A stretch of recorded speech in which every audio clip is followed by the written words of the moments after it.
Hello everyone, my name is Jen and welcome to the Book Refuge, and I am so excited for this video that I'm filming today, and it's just such a great day to be alive. Also, since it's filming day, I treat myself real good and got all dressed up, and I don't do that every day now, since I don't have to go into the office.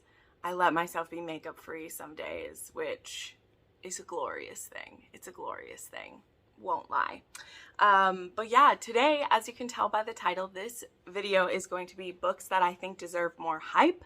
Now, to those of you who are, faithful to this channel, these books you probably are very familiar with or have maybe already read them because I've recommended them. But I find books like this that are like books that deserve more hype, they tend to reach more people than just my general subscriber and audience. So I really want to hype up some books that I think just deserve that extra love that I don't think they're getting.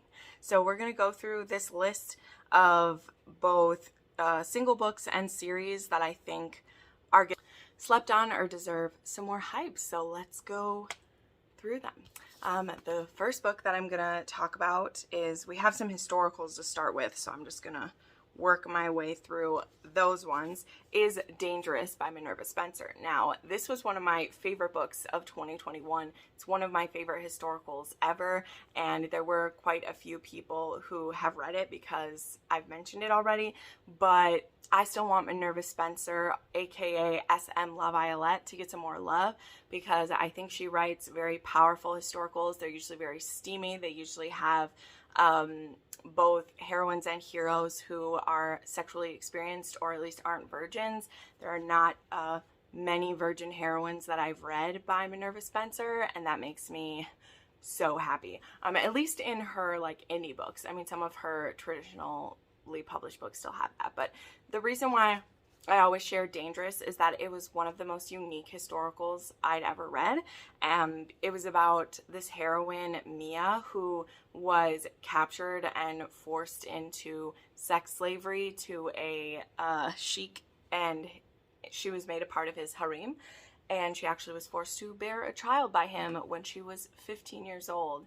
Her ship was attacked by corsairs, and her lady's maid who was with her to take her to school, I think she was going to a finishing school or something like that, and she was kidnapped and sold into slavery.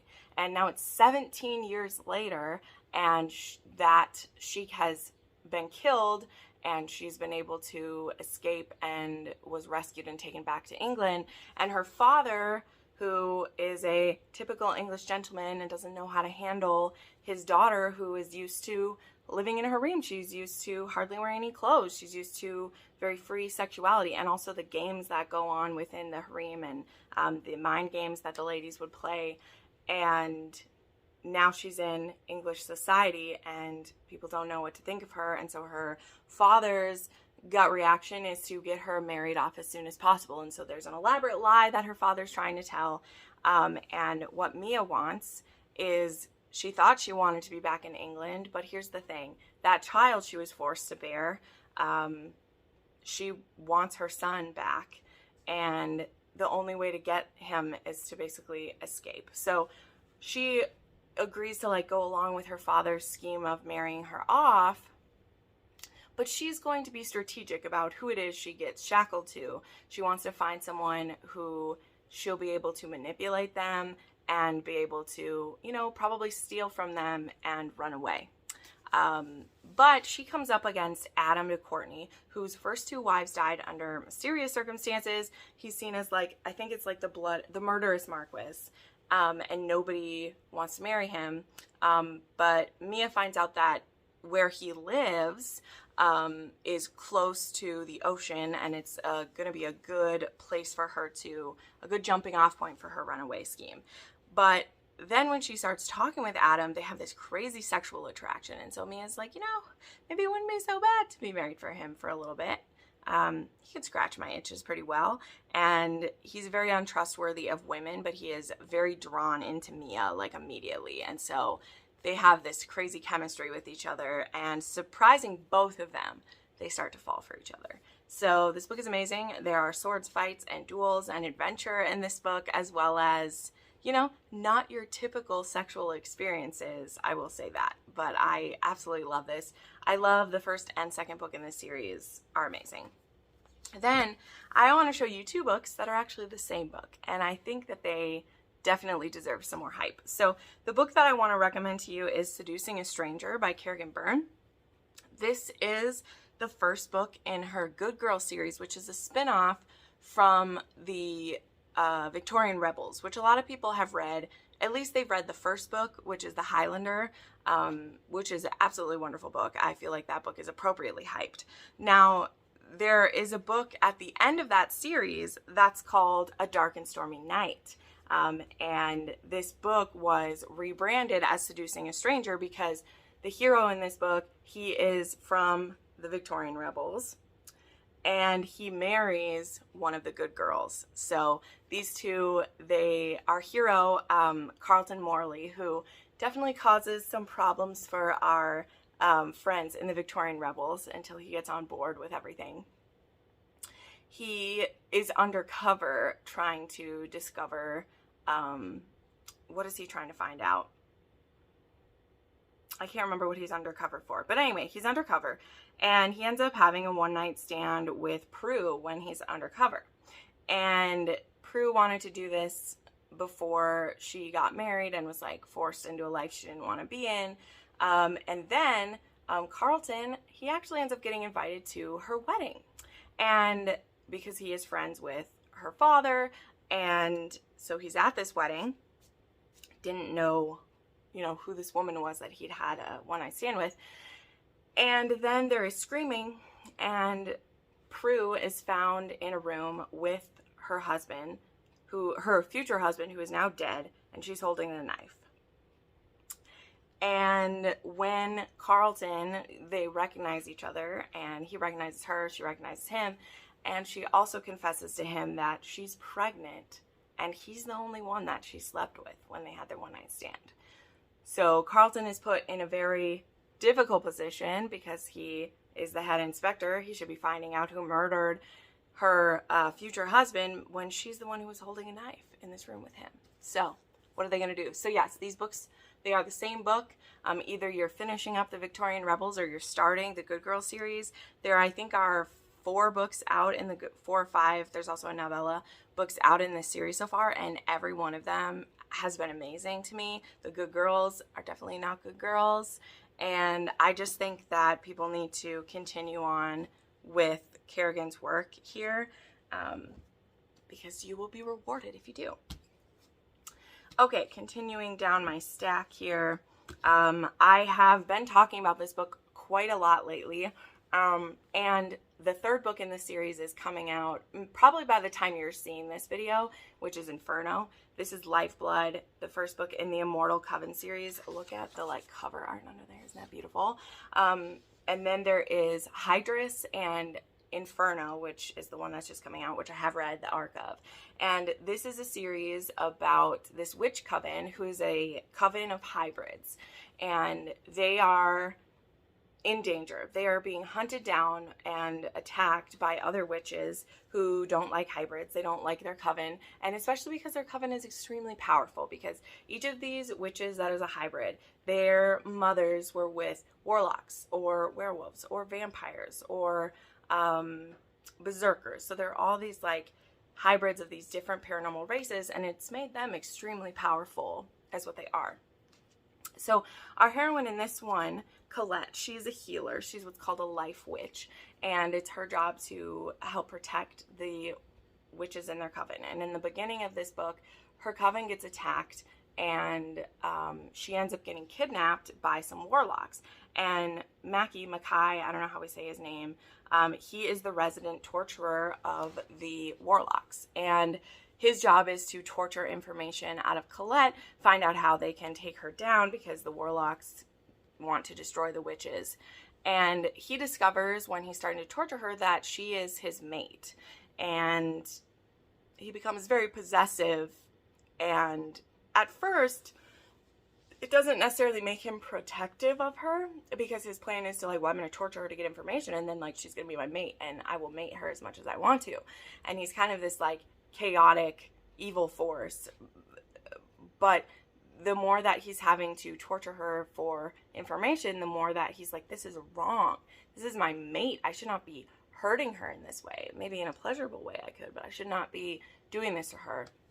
But then when he's away from her, he will be being influenced by his clan, because it turns out Mackie is also a hybrid. He's a hybrid between a warlock and a berserker, and so he doesn't have the highest placement within this warlock clan, and so he's getting influenced by them that this witch is using her wiles on you. Don't fall for it. And so then when he is away from her, he will get reinforced that he should be torturing her for information or whatever.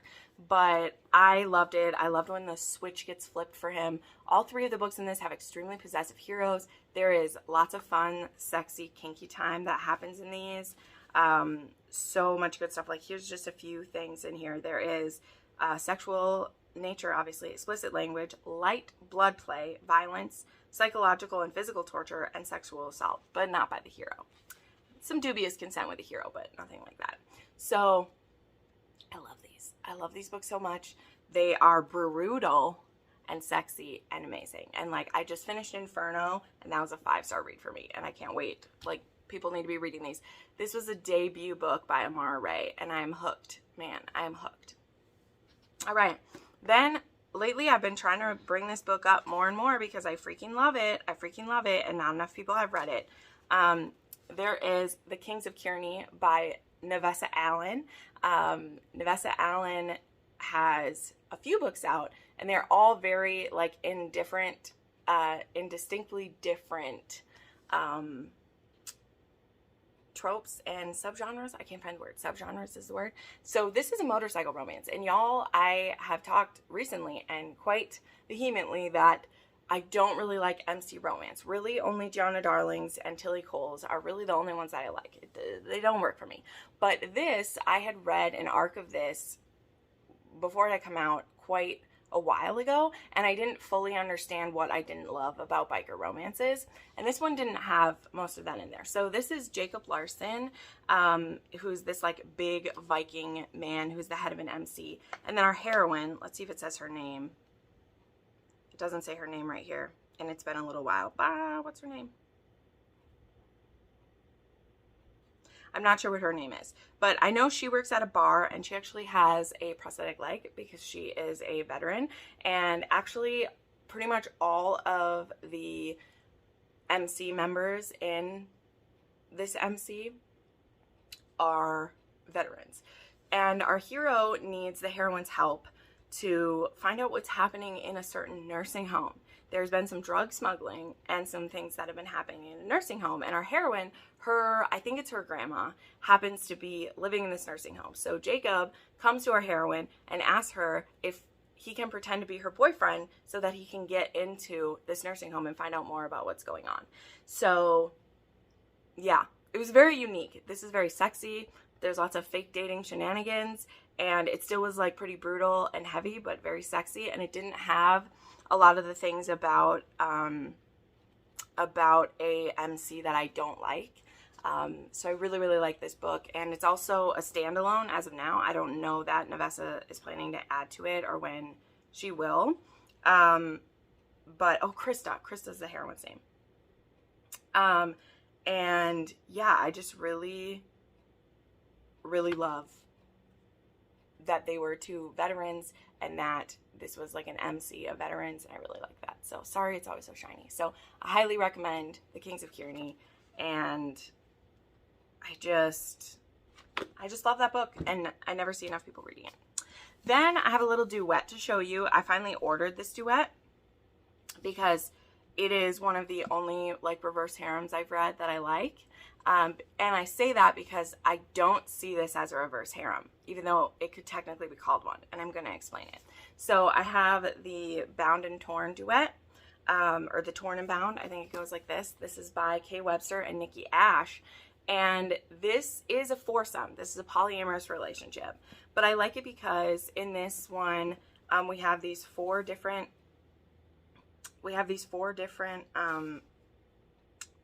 people in, I think they're in college. And the hero in this has always thought he was gay, but he all of a sudden is feeling attracted to his female best friend. But then there's also these two other guys. I think one of them is like an assistant coach, and one of them is like a football player. But all like four of them end up in a relationship together. So even though there's one woman and three men in this relationship, it is like an MMFM situation. Like we are fully mixing together and everybody loves everybody. And I really like how through these two books they work towards what their relationship is going to look like, and it very much is that everybody is in it together. There isn't one person who's like the focal point of the, you know, foursome. It's everybody in it together. And so that's why I like to bring this up, because when people ask me to read reverse harems, I don't want a reverse harem, because I don't like when one person is the focal point of a relationship, no matter how many people are in the relationship.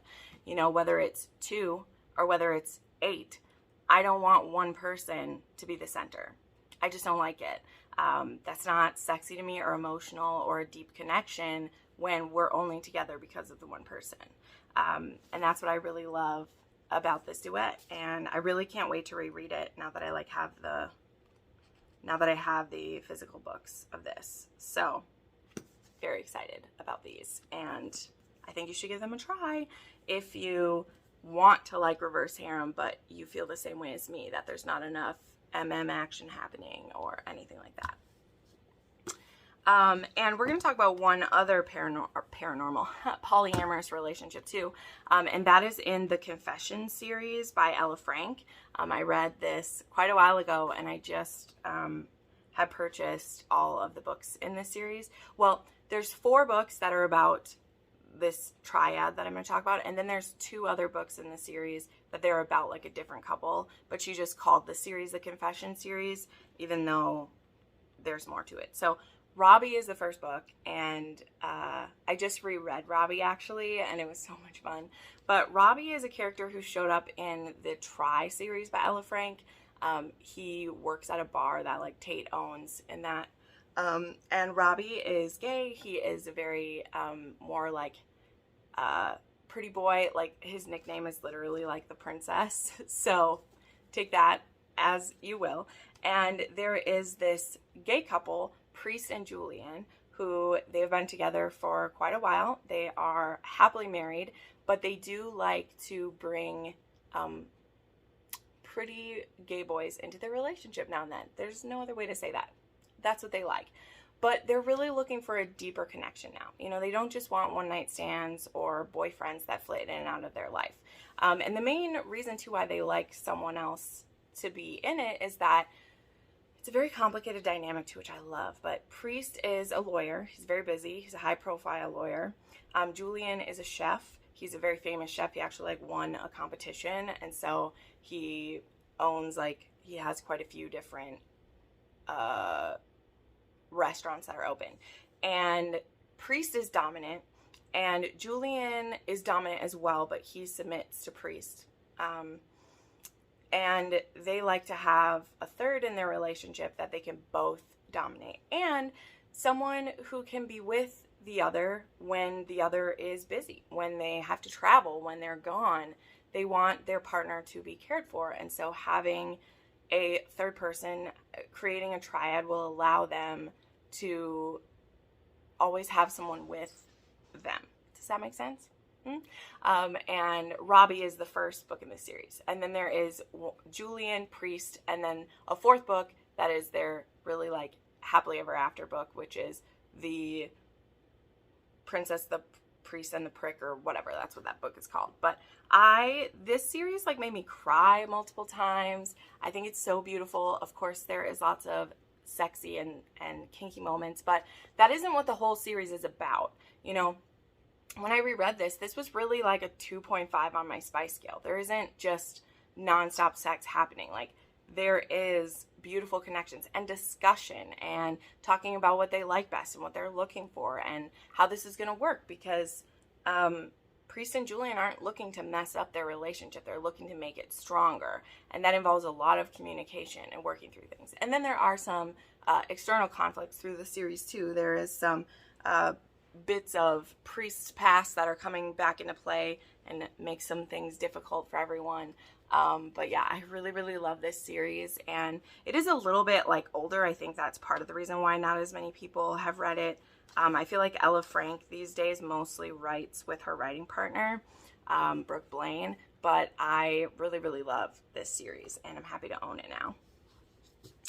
Let's do one more gay romance I'll share. This was a more recent release, Sink or Swim by Annabeth Albert. I think this came out in like February. This is actually book 2 in the Shore Leave series, but you can definitely read these as standalones, and I really, really love this one. This one was an age gap gay romance. Our hero, Calder, he won a remote mountain cabin in a like game of poker, and so he goes to check it out just as there's like this storm kind of coming in, and just as he's gotten there, he has the key, he like goes inside and he's checking it out.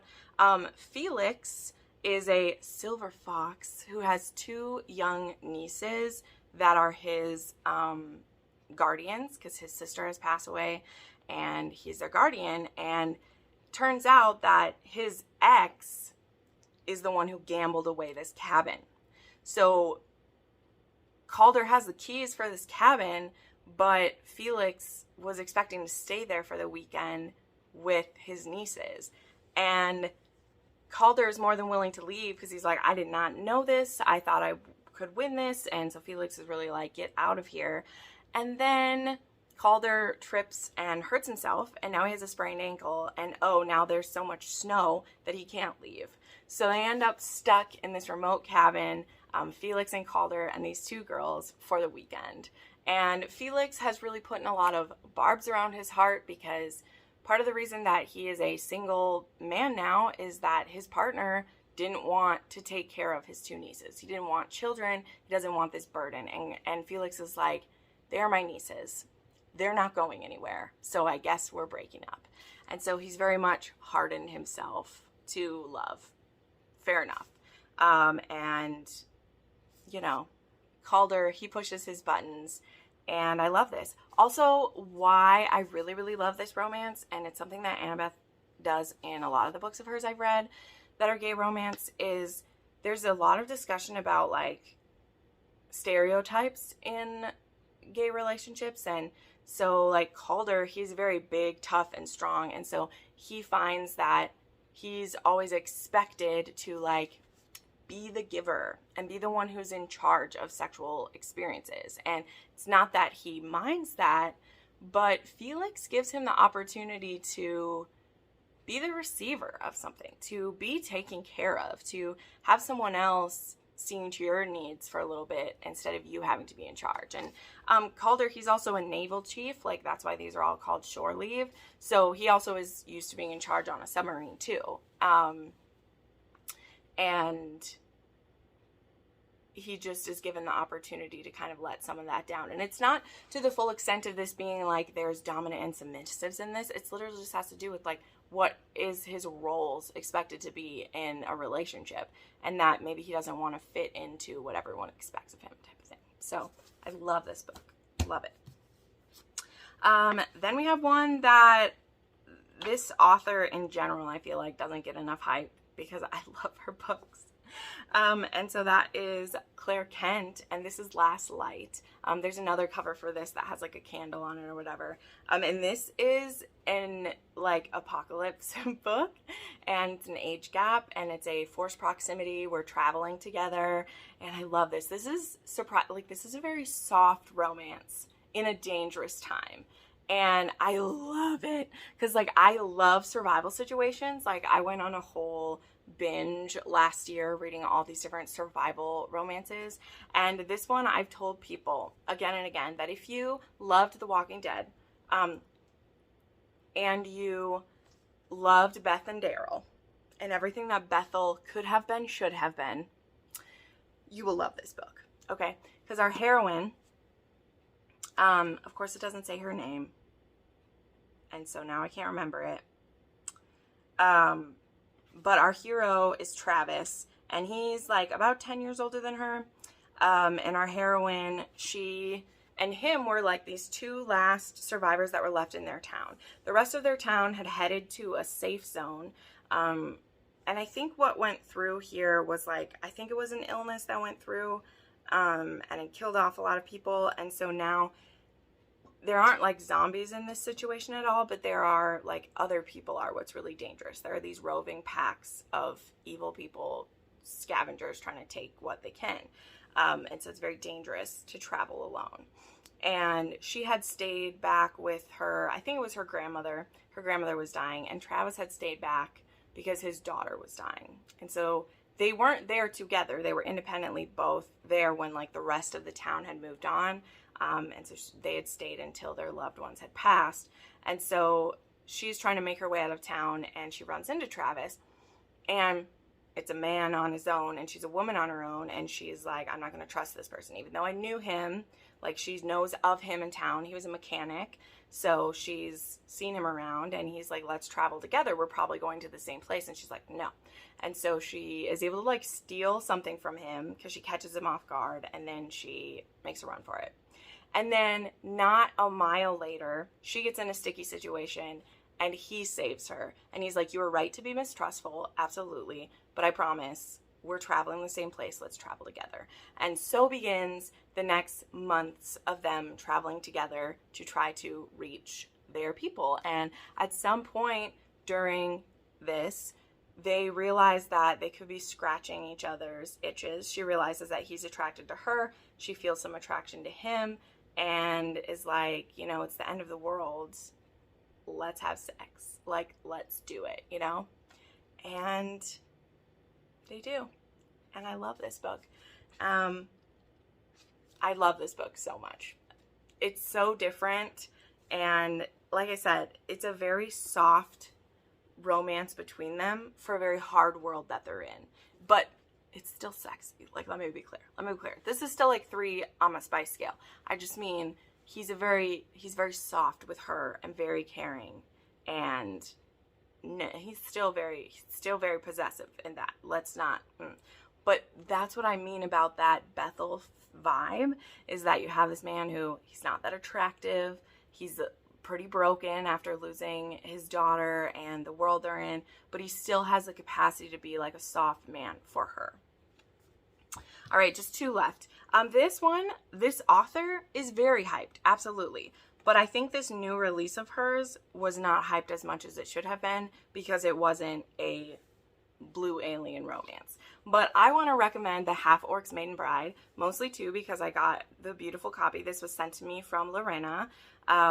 It's absolutely beautiful, and I love this. The heroine is a curvy, older virgin, and she's very tall, and she's poor, and she's 30. And what lord will possibly want her? So when her father returns with news that he's found a bridegroom for her, one that is impressively tall, strong, bold, and wealthy, he wants Iolanthe to marry him. And then she realizes that he's half-orc, so she's kind of been tricked. But this half-orc, who needs this tall, strong bride who will be able to have his babies, he's completely floored by her. He thinks she's fantastic. And this book, if you've read The King's Spinster Bride, there is still the 3-day tradition. So there's the show everyone on the first night. So she needs to be like disrobed in front of his people so they can inspect her. And then the second night, he needs to be able to prove that he can make her come with only his mouth. That gets to happen behind a screen, but it happens. And then the third night is when they'll have the wedding, and then they can consummate it. And I loved this. I love how loving the hero was, and he's immediately obsessed with her and wants her, and it's fantastic. And if you haven't read this, absolutely do it. It's on KU. It's only 170 pages, and you will be completely satisfied and happy with it. And then again, I know I've hyped this book that I'm about to show, and you all are probably like, Jen, stop fucking talking about it. Well, no, I won't. And the whole world needs to read it. And that's Between Wrath and Mercy by Jess Wisecup. This is an older heroine who is plus size, has had a baby, is a mother. Well, of course, that's what have a baby means. And her daughter gets taken from her. And so she has to turn to her old love, who she loved when she was a child, who had rejected her and led to her being married to another man, because he is a prince of this world and he will be able to help her. And this book is amazing. It's long, it's sexy, it's fantastic. Rain and Emma are one of my favorite couples that I've read this year. This fantasy romance is amazing. It does have a cliffhanger. The next book's coming in August, but it is not a romance cliffhanger. I'll say that again. This couple, they are firmly together at the end of this book, but there's a plot cliffhanger, you know, as you do. So there's more to come for the story. But this couple, she doesn't string you along. You will be very satisfied in this relationship. There's plenty of smexy time. There's plenty of dominant, sexy man. Oh, so good. And if you haven't read it yet, I don't know what you're doing. Like, honestly, I get it. If you don't like fantasy, cool, right? But if you like fantasy and you like romance and you haven't read this book yet, you are depriving yourself. You're depriving yourself. And this is a debut author, okay? She's fantastic. All right, there you go. There is a stack of books that I think deserve more hype, and I am doing my work to hype them myself. So I hope you will give them a try. Thank you so much for watching this video. Make sure you have liked it by now. Please like this video. Please subscribe to the channel if you haven't. I put out new videos 3 to 4 times a week, and they are all just as fantastic as this one. Thanks so much for watching. I'll see you next time. Bye.